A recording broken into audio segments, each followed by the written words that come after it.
Welcome to the wonderful world of the musical alphabet. Whether you're a beginner that finds it a bit bewildering or a more advanced player who's been putting off getting your head around it, this little video will figure it all out for you and you'll be fully confident within a very, very short space of time and good to go. Coming up, we have 4 very simple to understand rules to follow, and if you get to the end of the video there is a 5th bonus rule that will clear up any last little doubts, worries and misunderstandings for you. The music in the background, by the way, is one of our wonderful backing tracks. There's over 120 backing tracks on the channel in a variety of styles, at different tempos, different grooves, different moods. And if you're looking for a backing track, just subscribe and do like and comment because it really does help the channel. So, without further ado, let's press on. Rule 1. There are only 12 notes in music. That's right, just 12. Now, that might seem crazy when you look at a piano, and a typical piano has got 88 keys. Well, that's clearly 88 notes. And if you look at an orchestra, there's all those people with lots of instruments and lots of strings and keys and pipes and tubes and goodness knows what else. There must be more than 12 notes. Well, yes and no. They repeat in octaves higher and lower until eventually we as humans can't hear them. But there are really only 12. Our ears perceive the octaves, as they're called, as the same note but different in higher or lower pitch. So for our purposes today, the good news is there are only 12 notes. 12 distinct notes with 12 distinct names.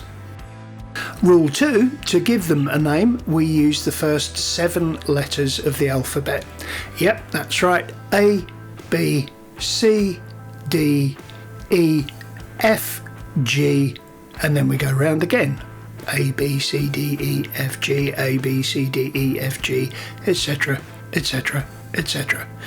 Now, there are other systems in other parts of Europe. They use the solfeggio system. You might remember that from your primary school, do, re, mi. In Germany, they use a slightly different system where they include the note H, which is why Bach, being a clever so-and-so, could write a piece of music that spelled out his name. But we're not talking about those systems. We're talking about the system that is used almost exclusively in the English-speaking world. A, B, C, D, E, F, G.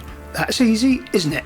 But wait, you say, there are 7 letters, but there are 12 notes. Surely that means there are notes without names. Well, that brings us on to rule 3. The extra notes, or the in-between notes, if you like, are called sharp or flat of the letters either side. We use the hash sign to represent the sharp symbol and a lowercase b to represent the flat. Now, if you look at a piano keyboard or a synthesizer keyboard or any handy keyboard you can see a picture of if you don't have the real thing, you'll notice that there are white keys and black keys. Well, the white keys play the letters A, B, C, D, E, F, G, and the black keys play the in-between notes. Now, these are sharps or flats. Sharp means you're going up. Flat means you're going down. Sharp is like a point pointing up. Flat is like a flat tire going down. So if we found the note of A and then next to it would be the note B on the next white key, but in between there's a black key which we could call A sharp or B flat. Get it? It's that simple. Don't make it any more complicated than that. Now, on a guitar, of course, we don't have white keys and black keys, but the same principle applies. If you find the note of A, go up 1 fret, that'll be A sharp or B flat. Go up 1 more fret and you found B.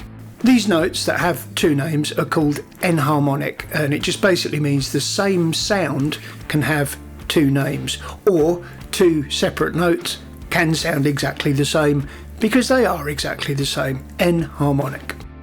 But now the more numerate amongst you will be saying, hang on a minute, now we've got too many note names. With all these sharps and flats, that gives us too many. We didn't have enough, now we've got too many. Well, I've got you covered on that one as well. There are 2 places where there are no sharps and flats, between E and F and between B and C. So if you go up 1 semitone from E, you're going to hit F, not E sharp. If you go down 1 semitone from F, you're going to hit E, not F flat. Similarly, if you're on B and you go up a semitone, you go straight to C. You do not get a B sharp. And if you go down from C, you go straight to B. You don't get a C flat. That's the only hard bit, if you like, and it's not that hard. There's two places that you have to remember: E to F and B to C. No sharps or flats in between. And that's it. We've done it in 4 rules.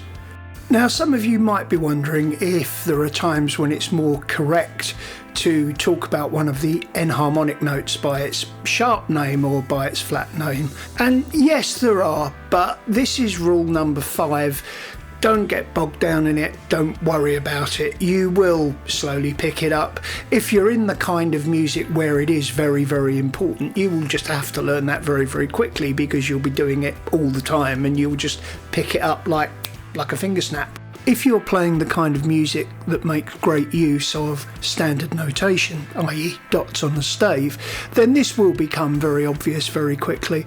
But for the rest of us, it's not so important. When you're referring to keys, it doesn't really matter if you call something A sharp or B flat. Everyone kind of knows what you mean. In general, everyday use, you don't need to worry about it at all. The note sounds the same, the music sounds the same, and it's the music that counts.